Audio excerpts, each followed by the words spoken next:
Hi, Press. Is it supposed to be recording right now? I think it started recording automatically as soon as I came in. Oh, maybe. Let's see, more people in the waiting room. Welcome everyone to the session, the International Student Experience in the Age of COVID. My name is Julie Shekroon from the Communication Studies Department and the Professional Development Committee. And I'm also a former international student at SMC, so I'm very excited to see what you all are going to be talking about. Before we begin, here are a few community guidelines for this session. Participation via video and audio is optional, though we always enjoy seeing everyone's faces. If you'd like to ask a question, please use the chat feature within Zoom. Someone will be monitoring the chat and get to your question towards the end of the session. Please be mindful that the session is recorded for future viewing. And lastly, do not forget to log this session on mProfessor to receive credit for attending. Now I'll turn it over to our amazing presenters who will deliver today's session. Thank you, Julie, and thank you everyone so very much for spending your time this afternoon with us. Before we begin, I want to just do a quick round of introductions for all the presenters, followed by just a brief mention of a couple of housekeeping items. I think Julie did a wonderful job with that. And also I want to give you a quick preview of what the presentation will be about today. So let me begin with the introductions.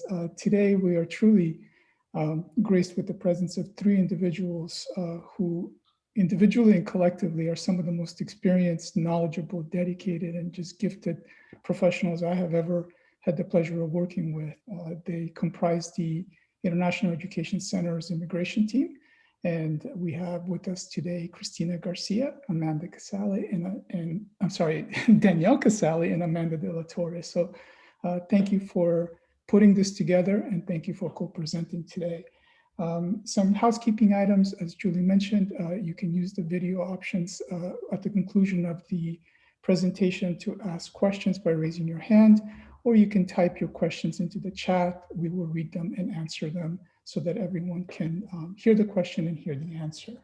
The brief overview of the presentation, the main points that we want to cover today is that we really want to discuss and give you a good idea of the international student experience in the age of COVID. These are unprecedented times and they have put unprecedented stresses on the international student population here at SMC and throughout the United States as a whole as well.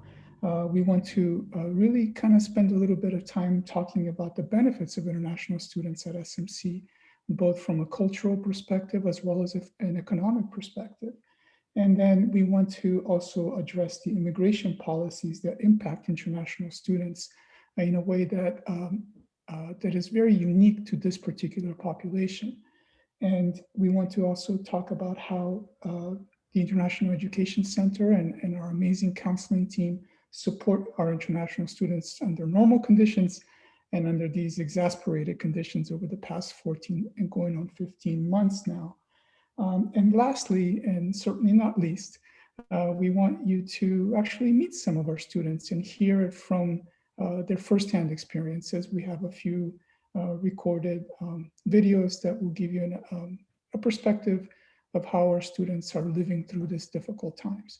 So without further ado, let's begin. Thanks, Press. Again, my name is Danielle. Thanks for having us today.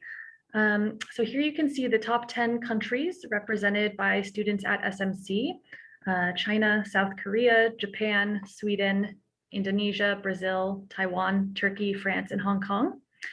But overall, the international students at SMC represent 90 countries in total. Currently, there are about 1,100 studying in the US and just over 700 studying in their home country.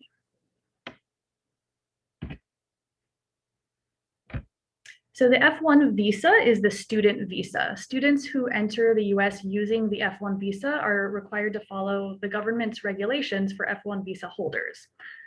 The most important regulation is that they must study full-time, and that means 12 or more units every spring and fall semester, unless they have special permission for a reduced course load.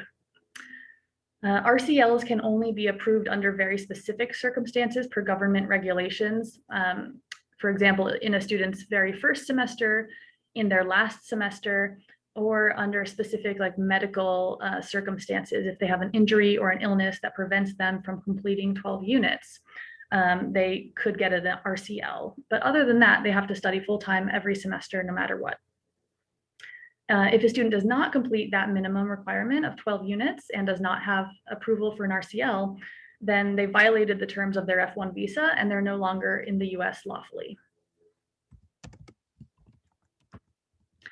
So international students at SMC, as all of you out there who are faculty probably already know, foster a diverse campus environment and enrich the classroom with cultural perspectives.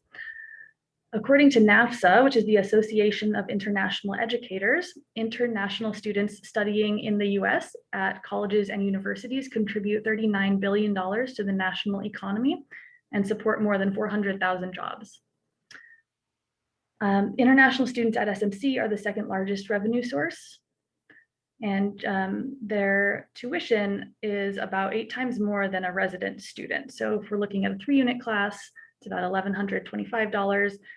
Like I mentioned earlier, they have to take a 12-unit course load each semester. So that's $4,500 per semester.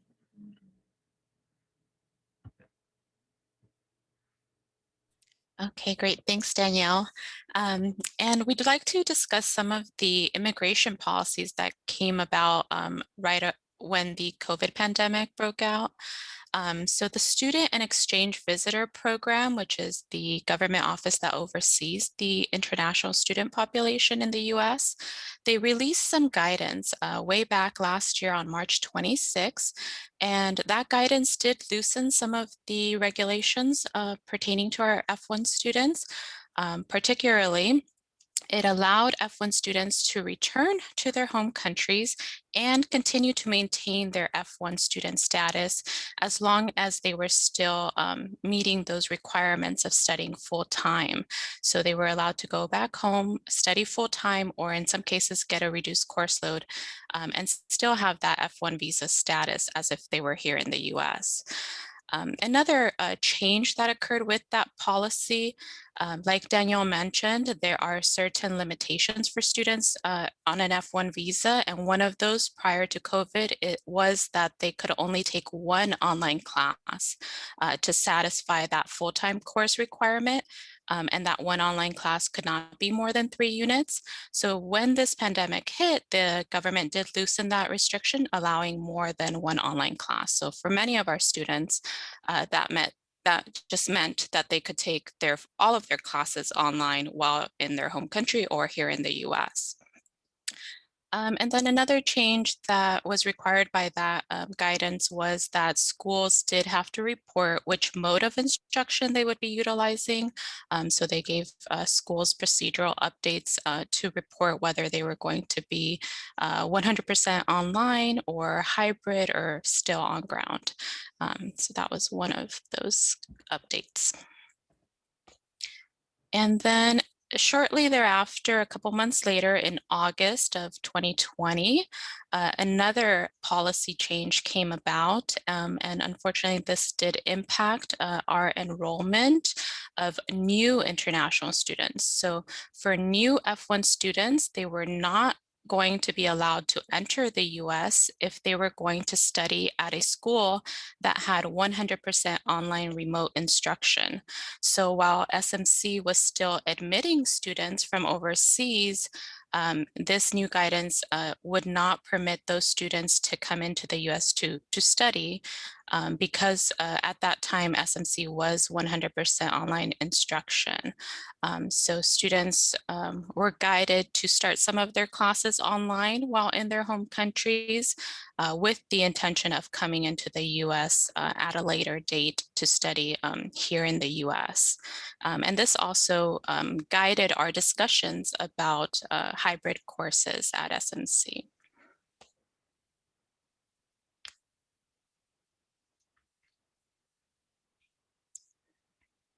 So the next thing we want to touch upon is the political environment implications on both the well-being of international students who are currently in the United States, as well as potential future students considering an education in the United States. And as Cristina just alluded to, the regulation that came in September basically put an onus on schools who were wishing to enroll new students at a greater capacity to develop hybrid offerings in excess of what was already offered here with us.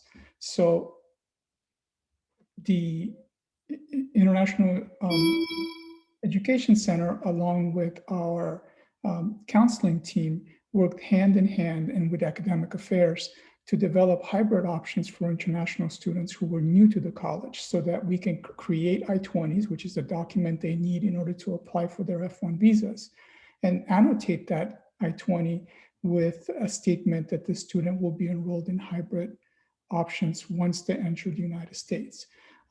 This had to be done quickly and on the fly, and to this day, I'm truly amazed and will be forever thankful to our counseling team who put their nose to the grindstone and came up with Counseling 11 and 11B hybrid offerings so that we can, in essence, admit international students starting in the spring semester in greater numbers, because obviously students are motivated by entering the United States and beginning their pursuit of educational goals in person. So that happened, and we were fortunate that we were able to do it on such a shortened timeline.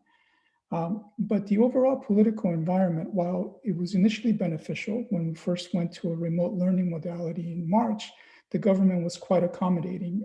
As alluded earlier, they allowed students to return home, but to also maintain their non-immigrant F1 visa standing while studying from home.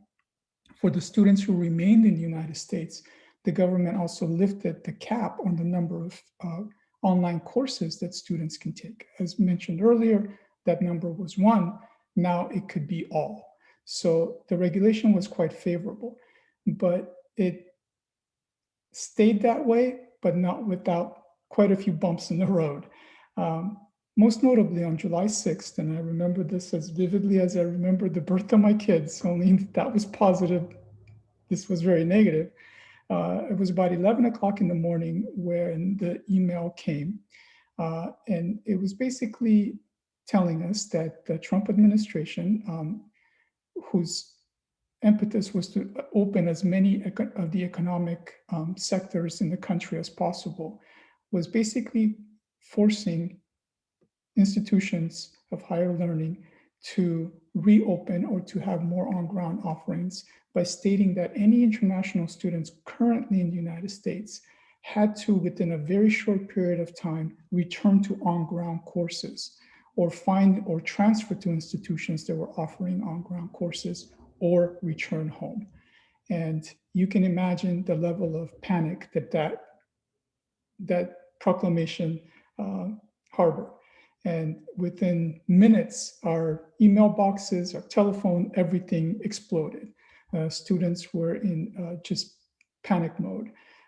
We had to quickly scramble and calm their nerves. We had numerous town hall meetings in which we had very few answers other than let us look into it.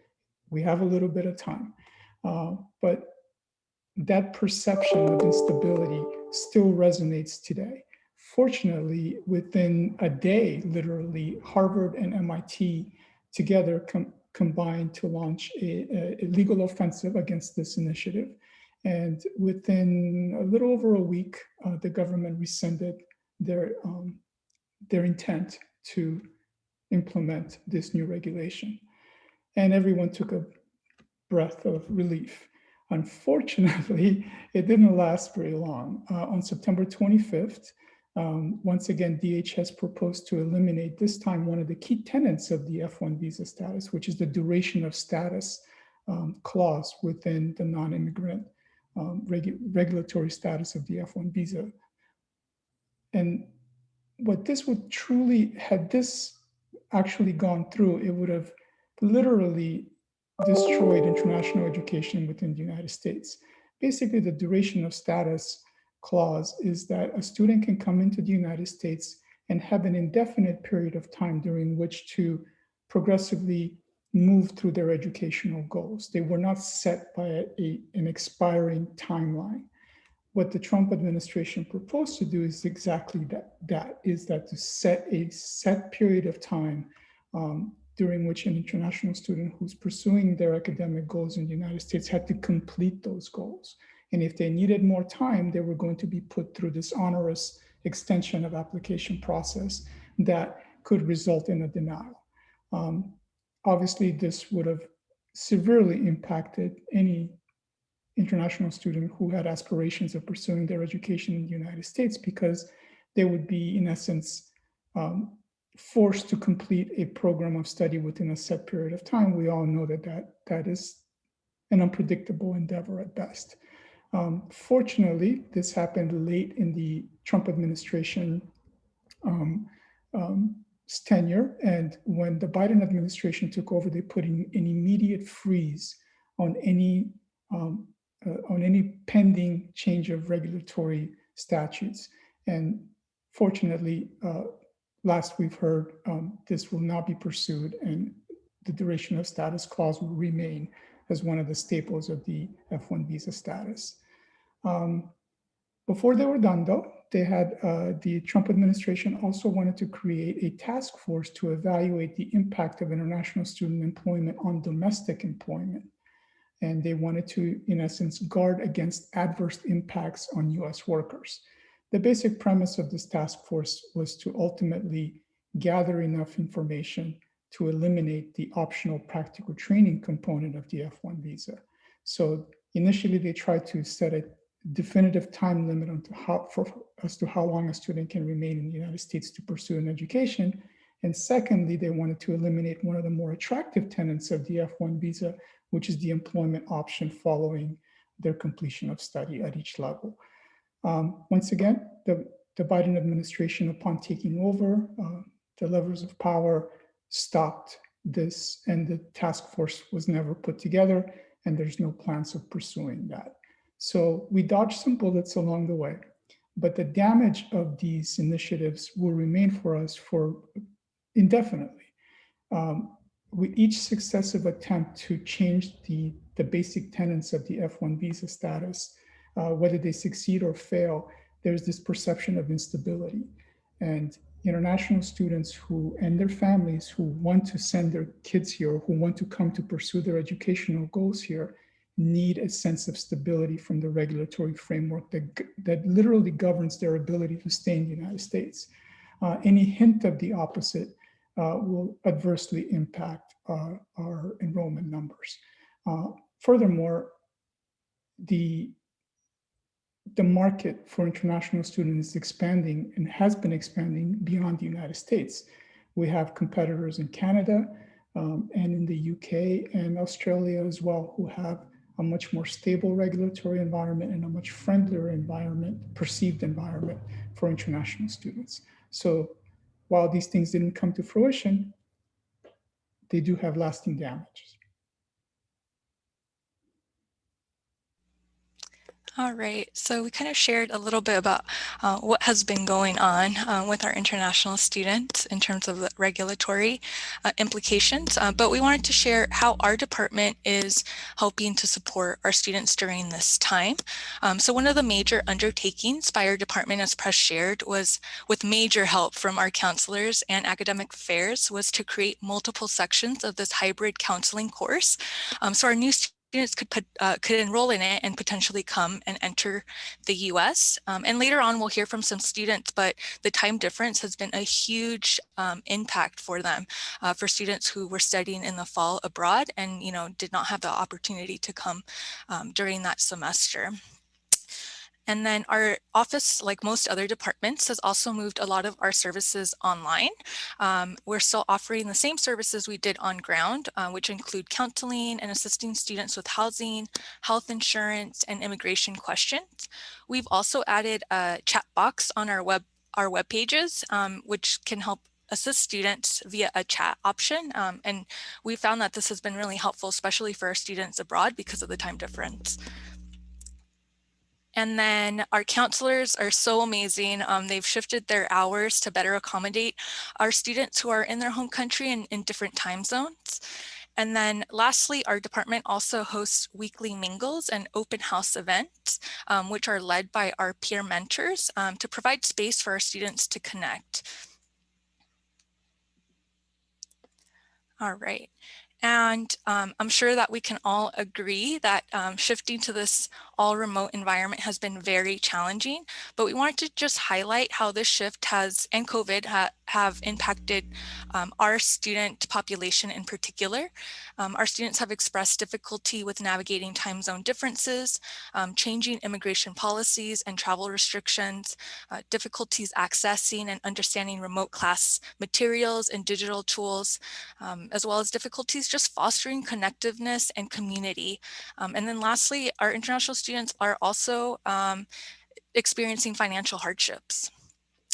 And we had the opportunity to have some of our students record themselves and share about their experience at SMC during the pandemic. And we wanted to share some of those videos with you all. We cut some of the videos, so if it's possible, we will share our entire presentation via SharePoint with everyone that is attending, so you can take a look at all the videos on your own time as well. But we just want to say that, you know, every student story is different. You know, they all have their own experience, and this is just 3 of our students' experiences and, you know, what they are sharing with us. So the first question we asked our students was just to describe your experience as an international student at SMC and how this has changed during all remote learning environment. This student, Koda in particular, actually started studying with us in the fall in Japan, all remote, and recently just came to the US a couple weeks ago. So he just kind of will share a little bit about the hardships of studying in Japan, all online. When I became an SMC student in fall 2020, all the classes were remote and I couldn't go to the US because I couldn't get my visa. So I had to take my class in Japan. And Japan is in completely opposite time zone to the US. So when it's daytime in the US, it's usually the middle of the night in Japan. And I had to take my classes in the middle of the night. And this was really difficult because I had to either stay up late or wake up really early in the morning to attend the class.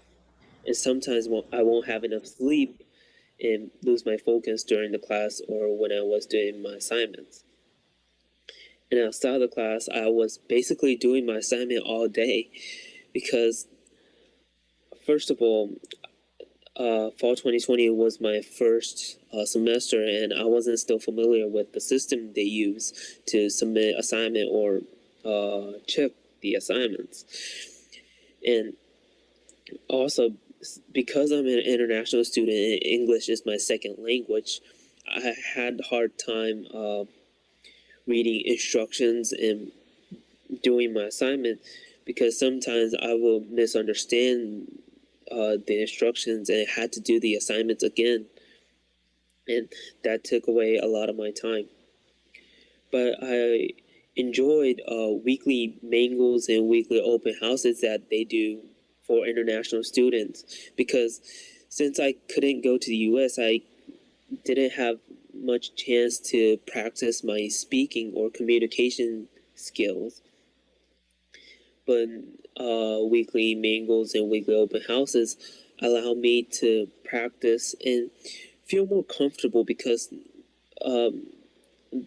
the staffs and peer mentors were from other countries as well, and they know the struggles that I'm going through, and it was really comfortable place to practice my English, and I really enjoyed it. And then for this video, we have Rachel sharing about her academic and personal challenges she had while attending SMC and how that pandemic has kind of shifted those as well. I think when the pandemic hits, it has presented new challenges to me, which is financial problem. As an international student, the tuition is different from domestic students. And when the pandemic hits, a lot of people around the world, the economy is not good. So at the same time, having to pay the tuition, it has been causing a lot of stress to me and my family. And also, F1 students are harder to get a job on campus, not because of the limited space for job, but also of the student status. Because a lot of jobs on the campus are federal work study, or it just doesn't fit F1 students. So it has been a hard time for me trying to find a way to help with my financial problem a bit. Another problem I would like to mention is mental health wellness. Since I study abroad, which is a couple thousand miles away from my family, I started to experience homesick constantly, and their emotional support, my family are really far away from me, and it's a completely new environment. Even though there's no language barrier, the cultural background are totally different, so it's kind of hard to find someone to understand me on a cultural level.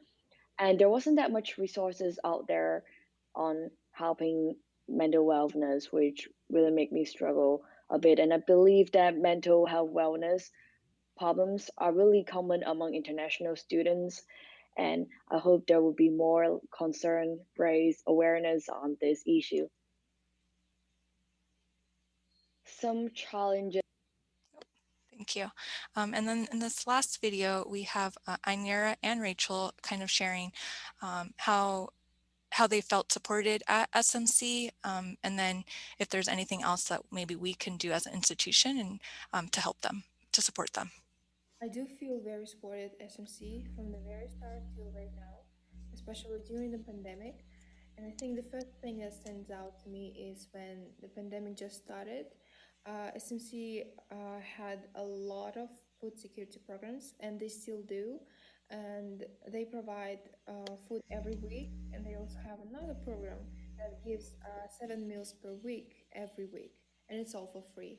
It really helped me a lot when I was still in Los Angeles, and I was struggling financially, so it was a really great help.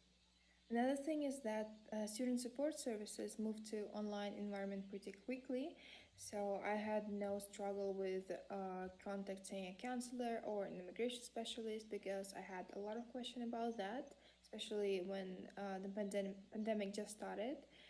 Uh, so it's really nice right now that we can have a Zoom meeting with counselors whenever we want to, and we can even adjust our times by our time zones. Also, I feel that International Education Center helped me a lot, especially with providing me a job and also doing this special hangouts for international students so we all can come together and talk and kind of have some sense of community together, even though it's still virtually. But it's really nice to meet people and to feel support from supervisors, from other staff members, and other international students.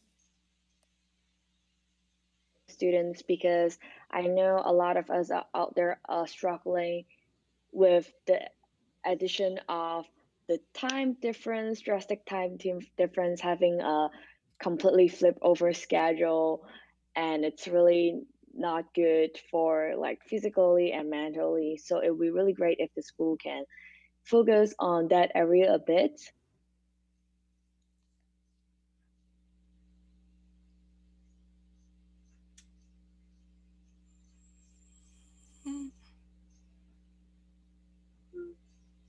I don't know if that was the end.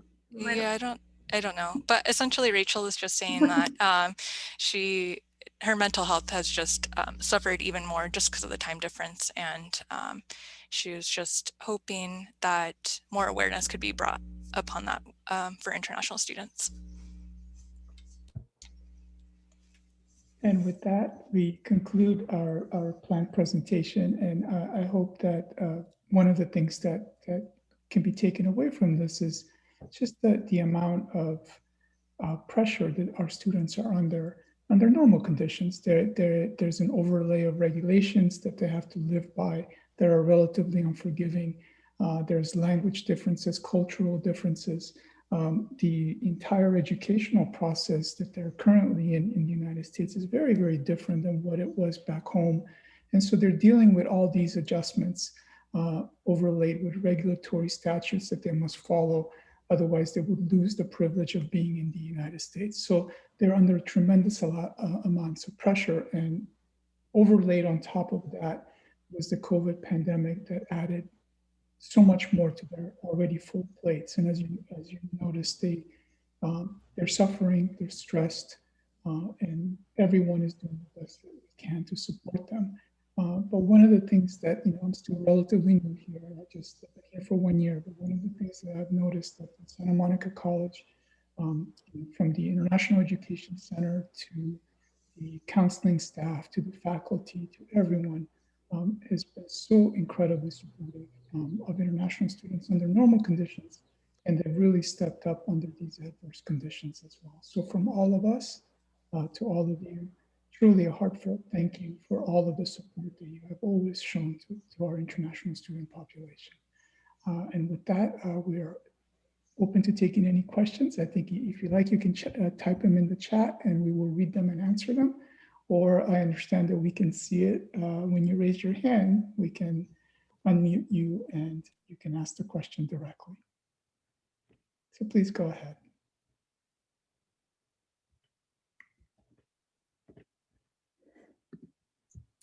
And there is a question in the chat. They are asking, do you think that more students will be returning to the US now? We are hopeful, very, very hopeful that the enrollment numbers will stabilize and ultimately begin to rebound. One of the things that international students and the agent partners that we are affiliated with have been telling us is that they are really, really looking forward to the full return of on-ground instruction, because one of the main premises of an international education is actually being physically present in the United States, physically in the classroom, interacting with our incredible faculty and students, and really immersing yourself in the life here in the United States.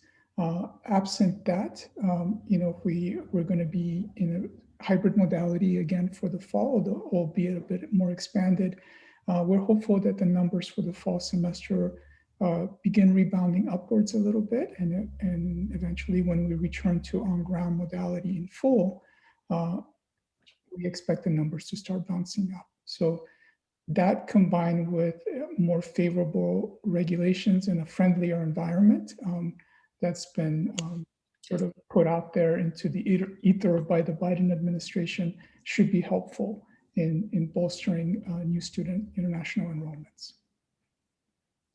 And another question is asking, are international students eligible to receive the CARES funds? The answer to that is yes, but it's a qualified yes. When the CARES funds initially were put out there for students, the issue of international student eligibility was looked through. And one of the conclusions that was reached is that international students can receive it, and that there's a very nominal risks associated with the receival of those funds. Of course, we can never say that it's 100% without risk. There's always some risk in terms of when international students decide to apply for a change of visa status, or eventually for permanent residency, if that's their choice. These kinds of issues may come up again, but the risk is nominal. So I've had a few students ask me that, I explain it to them, and more often than not, they choose to avail themselves of the funding.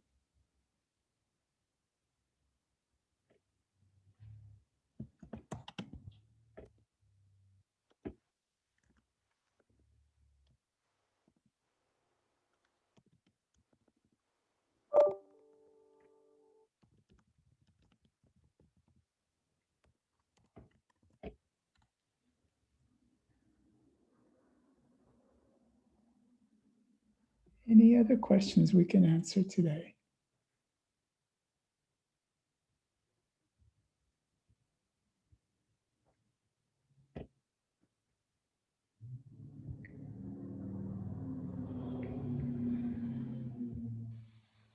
had one. I had a student in my first semester who just disappeared once the pandemic, or I guess, well, the pandemic was well underway, but she just disappeared without a word.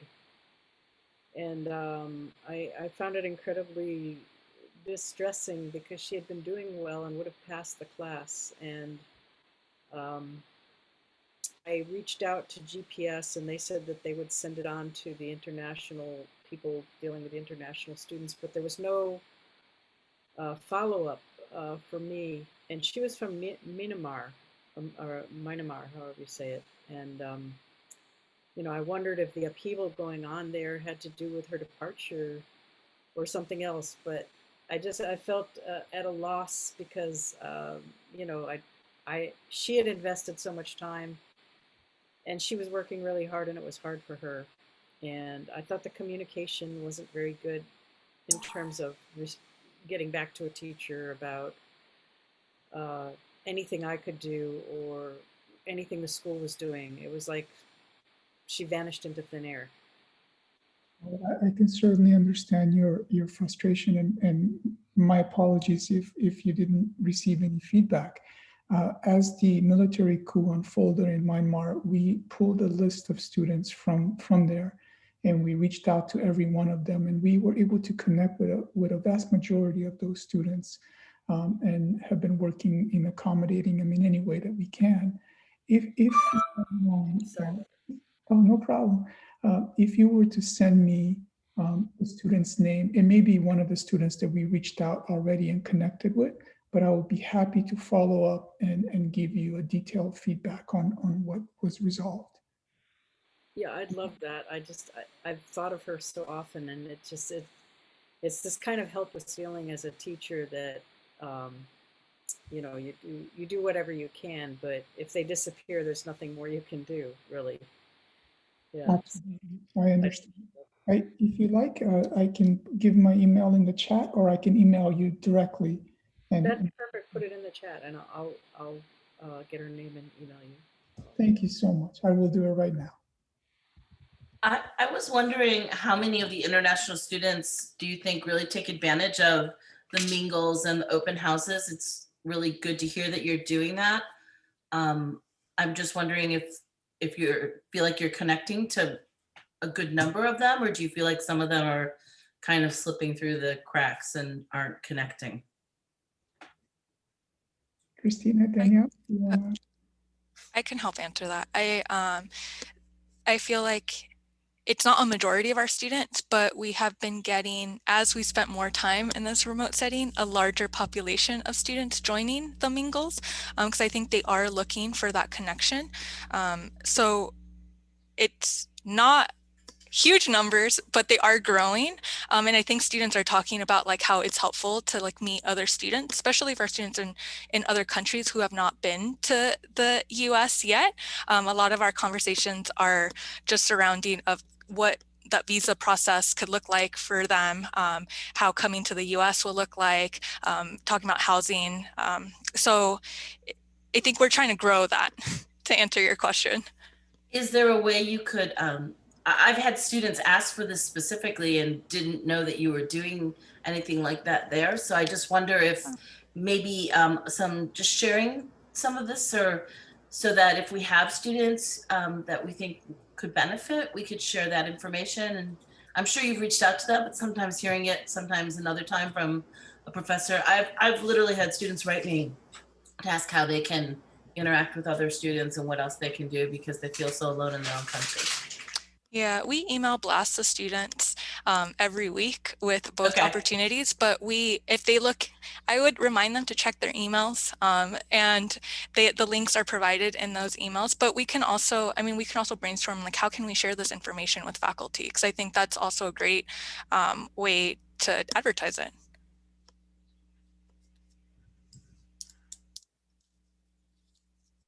And Lindsay mentions in the chat that the International Student Forum has still been meeting online as well. So for those of you who are familiar with it, the ISF is a student-run club also on campus with a large population of both domestic and international students.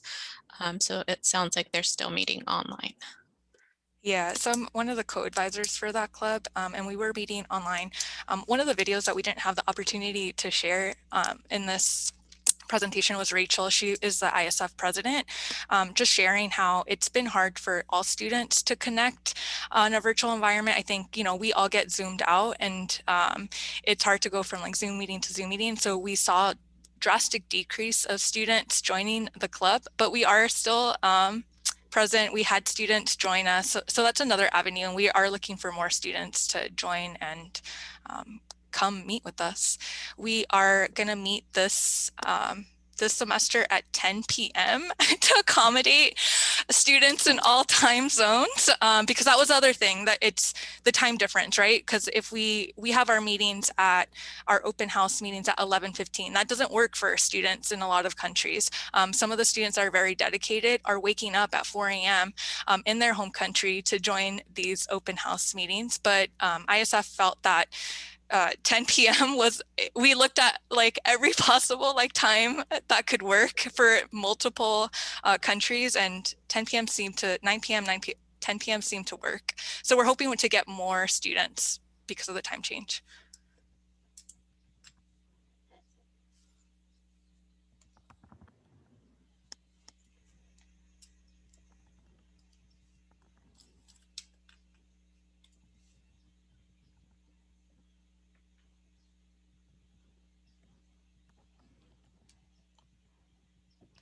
Oh, one of our staff members also kindly reminded me that we also post all our weekly mingles and open house information on our Instagram.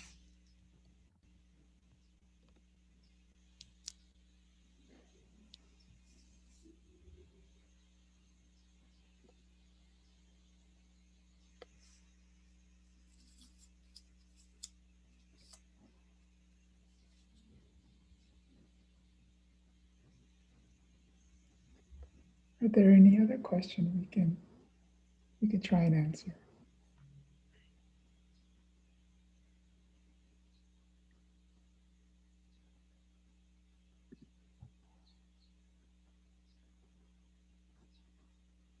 Jeremy just posted our Instagram in the chat.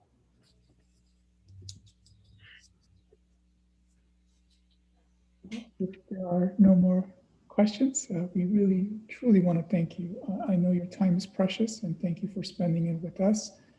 We hope that we were able to shed a little bit of light on the international students' experience in general, and under these really adverse COVID conditions in particular.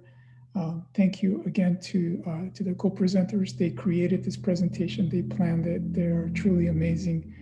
Thank you to everyone at the IEC for their incredible hard work and dedication. They stay up at nights, they work on weekends. It's an amazing center, and I'm so privileged to be a part of it. And thank you to the faculty and the staff that are here with us. Your support for the international student population is truly remarkable. I worked at UCLA, I worked in New York, and here in California again, and I've never seen a community that is so supportive of international students. So thank you all. I hope you have a wonderful weekend, and hopefully we'll see each other around campus in the next few months, we hope. Take care, everyone. Bye. Bye-bye.